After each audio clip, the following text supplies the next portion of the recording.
കുരിശടയാളം വരച്ച് പ്രാർത്ഥിക്കുക എന്ന് പറയുന്നത് നമുക്കറിയാം. നമ്മുടെ വിശ്വാസത്തിൽ ഈശോ വെളിപ്പെടുത്തിയ രക്ഷാകര പോരാട്ടത്തിൻ്റെ വഴിയിൽ വളരെ പവർഫുൾ ആയുള്ള കാര്യമാണ്. കുരിശ് വരയ്ക്കുമ്പോഴുള്ള പവർ എന്താണ്, കുരിശിൻ്റെ ശക്തി എന്താണ് എന്ന് ചകമുള്ള സഹോദരരെ, ഞാൻ പഠിച്ചത് യഥാർത്ഥത്തിൽ സെമിനാരിയിൽ തിയോളജി ക്ലാസ്സിലല്ല, ഈ ഡെലിവറൻസ് ശുശ്രൂഷയിലാണ്.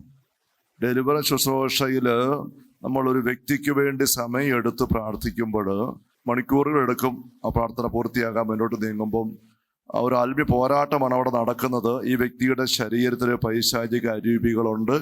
നമ്മൾ പ്രാർത്ഥിക്കുമ്പോൾ പരിശുദ്ധാത്മ ശക്തി ആ വ്യക്തിയിലേക്ക് ചെല്ലുന്നു. അപ്പോൾ ഈ രണ്ട് ദൈവിക ശക്തി കടന്നു വന്ന് തിന്മയുടെ ശക്തിയെ ഞെരുക്കി വല്ലാത്ത പോരാട്ടം നടക്കുന്നു. ആ പോരാട്ടത്തിൻ്റെ ഭാരം മുഴുവൻ ഈ ശരീരത്തിലാണ്.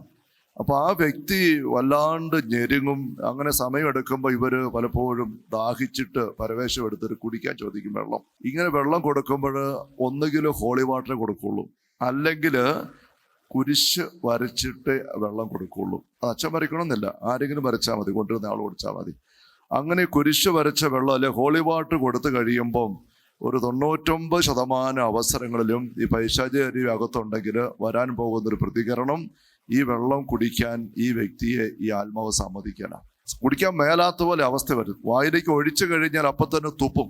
തുപ്പിയിട്ട് ഇങ്ങനെ വടിച്ച് അസ്വസ്ഥയോടെ ചോരയാന്ന് പറയും. ചോരയാന്ന് പറഞ്ഞ് തുപ്പിക്കളയും. ഇനി പെട്ടെന്നങ്ങ് ഉള്ളിലേക്ക് ഇറക്കി ഒരു കവിളങ്ങ് ഇറക്കാൻ നോക്കിയാൽ അത് തൊണ്ടയിലേക്ക് വരുമ്പോഴേക്കും ഇറക്കാൻ മേലാതെ വന്നിട്ട് ഈ പീഡക്കിരിയായിരിക്കുന്ന വ്യക്തി ചിലപ്പോഴിങ്ങനെ മലന്ന് കടന്ന് വിഷമിച്ച് ഇങ്ങനെ കടന്ന് ഞെരുങ്ങും. അപ്പോൾ ആ വ്യക്തിയുടെ അടുത്ത ആൾക്കാർ അടുത്തുണ്ടെങ്കിലും അപ്പനും അമ്മയെ കൊണ്ട് അവരിങ്ങനെ കഴുത്തേൽ ഈ വെള്ളം ഇങ്ങനെ ഉരുണ്ട് ഇരിക്കുന്ന പോലെ നമുക്ക് ആ കഴുത്തേൽ ഇങ്ങനെ കുരിശ് വരച്ച് കുറെ സമയം എടുക്കും അതൊന്ന് ഒരു കവിള് ഇറക്കാൻ. ഇങ്ങനെയുള്ള അനുഭവങ്ങൾ നിരന്തരം എന്നോണം കാണാൻ പറ്റും.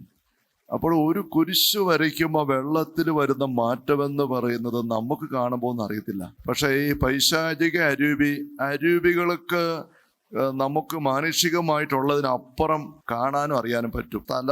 സമയ പരിമിതിക്കപ്പുറം അരൂപികൾക്ക് നീങ്ങാൻ പറ്റും, എത്താൻ പറ്റും. മർക്കോസ് 1:21 വാക്യങ്ങളിൽ ഈശോ ആദ്യമായിട്ട് കഫർനഹൂമിലെ സിനഗോഗിൽ ആദ്യമായിട്ടാണ് പരസ്യമായിട്ട് പ്രത്യക്ഷപ്പെടുന്നത്. എന്നിട്ടോ അശുദ്ധാരൂപി വിളിച്ചു പറയാം, നീ ആരാണെന്ന് എനിക്കറിയാം, ദൈവത്തിന്റെ പരിശുദ്ധൻ. കണ്ടോ, കറക്റ്റാ, നീ ആരാണെന്ന് എനിക്കറിയാം, ദൈവത്തിന്റെ പരിശുദ്ധൻ. അരൂപിക്കറിയാം. മർക്കോസിന്റെ സുവിശേഷം 1-ാമത്തെ അധ്യായത്തില് 34-ാമത്തെ തിരുവചനം, വിവിധ രോഗങ്ങൾ ബാധിച്ചിരുന്ന വളരെ പേരെ അവൻ സുഖപ്പെടുത്തി അനേക പിശാചുക്കളെ പുറത്താക്കി. പിശാചുക്കൾ തന്നെ അറിഞ്ഞിരുന്നത് കൊണ്ട് സംസാരിക്കാൻ അവരെ അവൻ അനുവദിച്ചില്ല. പിശാചുക്കൾ തന്നെ അറിഞ്ഞിരുന്നു. പിശാചുക്കൾ എങ്ങനെ അറിയുന്നത്? അവരരൂപികളാണ്. അരൂപിയുടെ ലോകം മുഴുവൻ അറിയാം. നമ്മളൊക്കെ ചിലപ്പോഴും ഇങ്ങനെ പ്രാർത്ഥിക്കുമ്പം ഈ പൈശാചിക അരൂപി വെളിപ്പെട്ടിട്ട് ഈ വ്യക്തിയുടെ ഒന്ന് ഇറങ്ങിപ്പോ എന്ന് പറഞ്ഞ് ആജ്ഞാപിക്കുമ്പോൾ ഈ അരൂപിയോട് പറയില്ല, ഞാൻ ഇവനെയും കൊണ്ടേ പോകുള്ളൂ, എനിക്ക് ഇവന്റെ മേൽ അവകാശമുണ്ട്, ഇവന് എൻ്റെ അടുക്കൽ വന്ന് എന്നെ അനുസരിച്ച് പാപം ചെയ്തല്ല എനിക്ക് തുറന്നു തന്ന് അങ്ങനെ ഞാൻ അകത്ത് കയറിയതാ, ഇങ്ങനെ പറഞ്ഞ അവകാശം പറഞ്ഞു, ഞാൻ ഇവനെ കൊണ്ടേ പോവുള്ളൂ എന്ന് പറഞ്ഞുകൊണ്ട് ഈ അരൂപി തിരിച്ചു പറയുമ്പം നമ്മളെല്ലാ പൊതുച്ചാടകരും പറയുന്ന ഒരു കാര്യമാണ്, ഇല്ല, നിനക്ക് ഈ ആളുടെ മേൽ അധികാരമില്ല.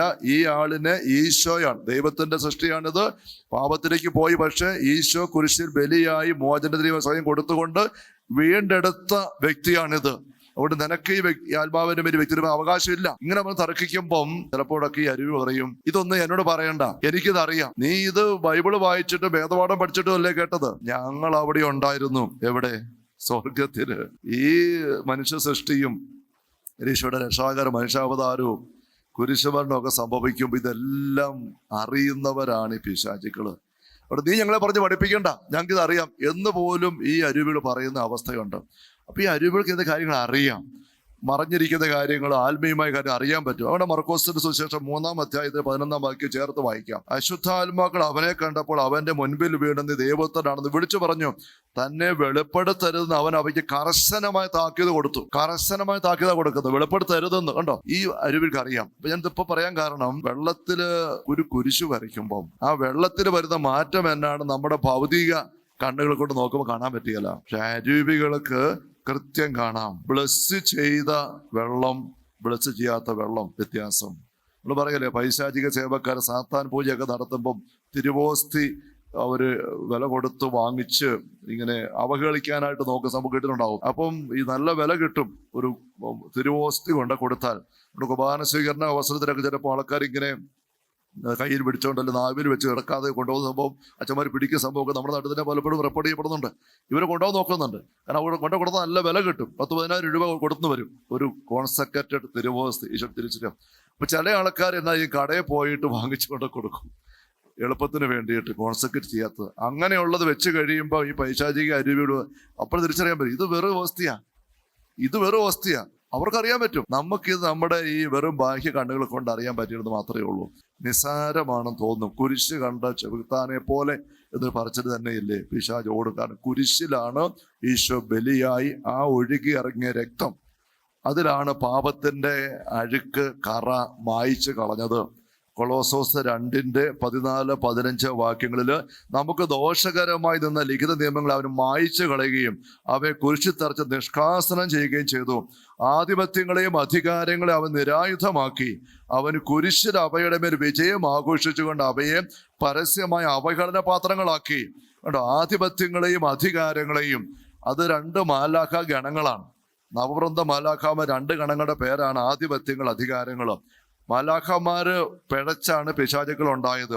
പിശാചുക്കൾക്കിടയിലും ഈ മാലാഖമാരുടെ ഗണങ്ങളിൽ നിന്ന് വന്ന പിശാചുക്കളുടെ ആ ഒരു ഒറിജിനൽ റാങ്കിങ് അവർക്ക് ഉണ്ട് ബേസിക്കായിട്ട്. അപ്പൊ ആധിപത്യങ്ങൾ, അധികാരങ്ങൾ എന്ന് പറയുമ്പോൾ അത് ഒരു അടിസ്ഥാനപരമായിട്ട് പ്രാഥമികമായിട്ട് മാലാഖമാരെ കുറിച്ചാണ്.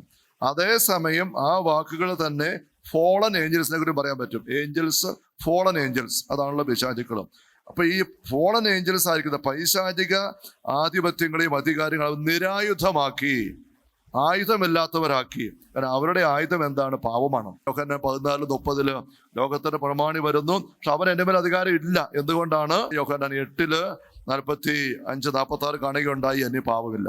യോഹന്നാന്റെ 1-ാം ലേഖനം 3-ാം അധ്യായം 9-ാം വാക്യം, പാപജ സാധ്യമല്ലാത്ത അവസ്ഥയിലേക്ക് വരും നമ്മൾ ദൈവത്തിന്റെ ചൈതന്യം നിറഞ്ഞ് വസിക്കുമ്പോൾ.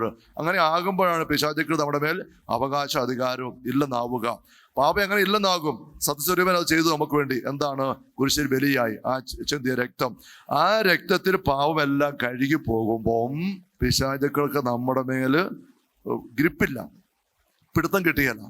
അവര് നിസ്സഹായരാവുകയാണ്. അതാ പറഞ്ഞ അവനവർ നിരായുധമാക്കി കുരിശിൽ അവയുടെ മേൽ വിജയം ആഘോഷിച്ചുകൊണ്ട് അവയെ പരസ്യമായി അവകളുടെ പാത്രമാക്കി.